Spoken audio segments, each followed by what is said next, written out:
The thing I appreciate the most is that he heard the cries of a mother. And he cared.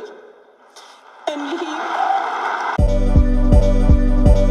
as you know, I made a series of big day one promises in my campaign. You know them just as well as I do. And 29 days from now, I intend to keep those promises to the American people.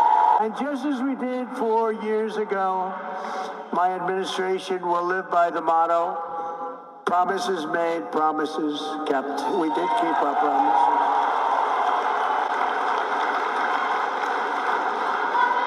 And there's a new hat, there's a brand new hat that's out. I saw it yesterday, the first time, and it's selling like hotcakes. It says, Trump was right about everything. And I don't want to brag, but we were right about just about everything. On my first day back in the Oval Office, I will sign a historic slate of executive orders to close our border to illegal aliens and stop the invasion of our country. And on that same day, we will begin the largest deportation operation in American history, larger even than that of President Dwight D. Eisenhower. And as part of Operation Aurora, you know all about Aurora, how horrible that's been. Every single foreign gang and illegal alien member, all of this criminal network operating on American soil will be dismantled, deported, and destroyed. We're going to get them out. Think of it. They sent their gang members to us. Busload after busload. We had an open border. They're gang members. They're drug dealers. They're drug addicts. People that were sick. People that were healthy and strong. What the hell was that? You get the little yips up here every once in a while. I wonder why. That was a strange sound. I've heard some very strange sounds.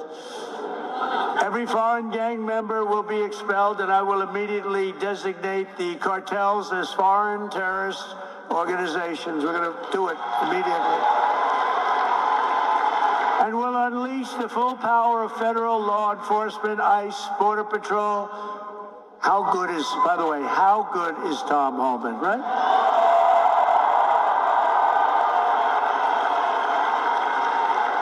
He's phenomenal. I've known him a long time. I'll bet you Sheriff Joe likes tomhoman, right? Sheriff Joe, yes? Yep. He goes, yep. The DEA, the FBI, the intelligence community, and financial sanctions to remove the migrant gangs and criminals that are killing and raping and maiming our citizens. We're going to get them out. We're going to get them out. We're going to get them out fast. We have no choice. We have no choice, by the way. I don't want to do that, but we have no choice. Last thing I want to do could have been so much easier.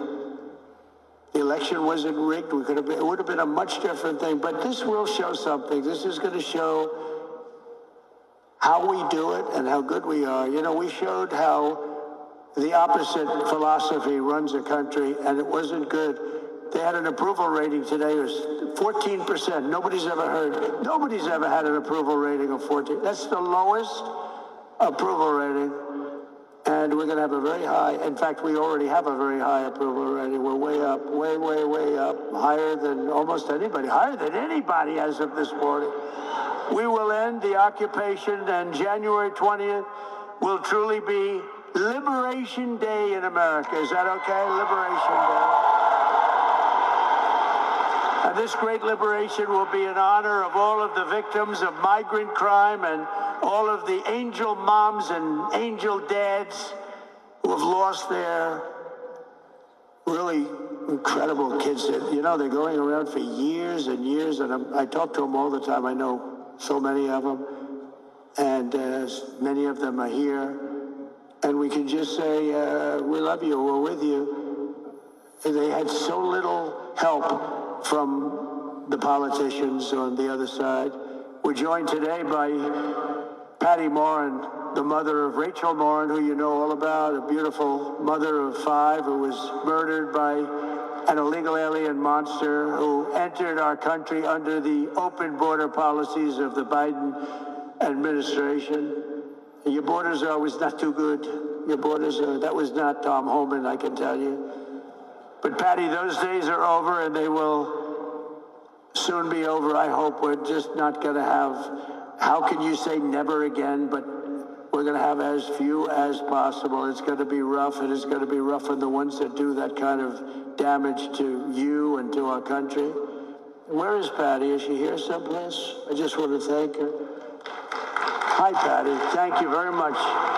Thank you very much for being here. Appreciate it. Thank you, Larry. Do you want to come up for a second, Patty? Huh? Do you want to come up? I had lunch with Patty, and she suffered greatly.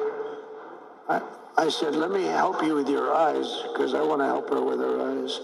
She has an eye situation that can be fixed with some medical help. Many of them can't be fixed. I said, Patty, get your eyes taken care of. I'll take care of it. Just get it done. I hope you got it done. Did you have them done yet? Did you have it done yet, Patty? That's great. Oh, you look good, Patty. Be careful.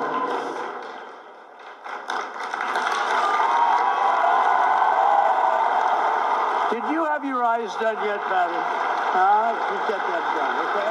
January. Oh, good, good. She's going to get them done in January. Good. Thank you. Thank you. The first time I met President Trump in person, he invited us to lunch, my attorney and I.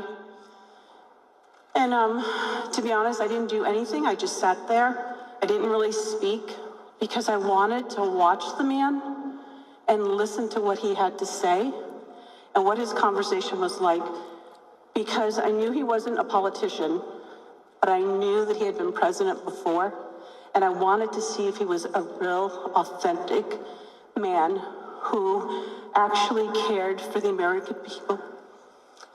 And so I watched him. I watched how he interacted. I also watched how much his staff really respected him and how much his staff loved working for him. But the thing that changed the way that I looked at him as a person was I realized that he was a dad, that he was a grandfather, and when you spoke to him, you could see in his eyes that he genuinely cared about his fellow human being. But the thing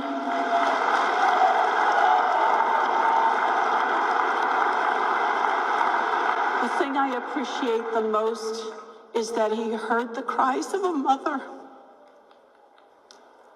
And he cared. And he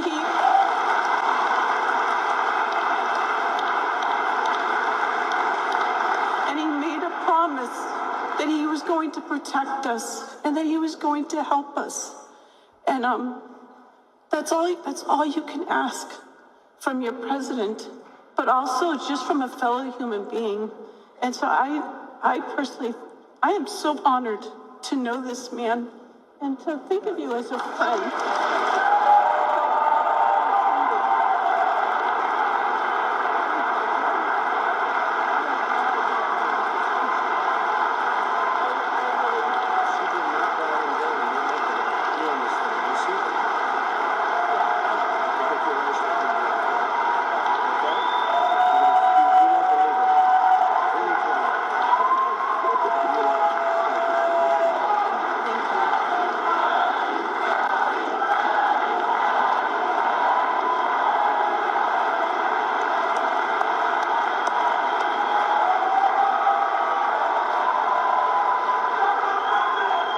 Thank you very much. She's been through hell. Who wouldn't be? I mean, so many people, so many, I call them angel moms, and they go through hell. And many of them say it doesn't get any better, but we have to hope it does get better. Also with us is a very special guy, the president of the National Border Patrol Council, Paul Perez. He's incredible. He's doing a fantastic job, and he wants to do the job right. Hey, Paul, come on up here, Paul, quickly.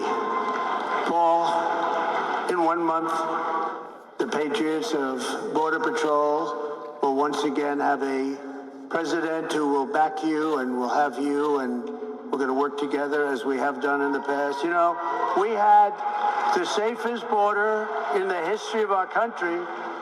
And you remember the famous sign that I pulled down? That sign was about how good the border was. I haven't used that sign much lately. Well, we won, so I guess I don't have to use it, but we really do have to use it, because the fact is that we have to have strong, safe borders, and we have to have men like this and women who are doing an unbelievable job. I've gotten to know a lot of them. I'll tell you what, they're tougher than I am. I don't want to mess with them, right? But this man has done as the head, and also replacing a very good guy. We know that, right? And he's going to have a good life. I hope he's going to, because he was a very special guy, and you're a very special guy. Say a few words, please, Paul. I mean, we're back. America is back.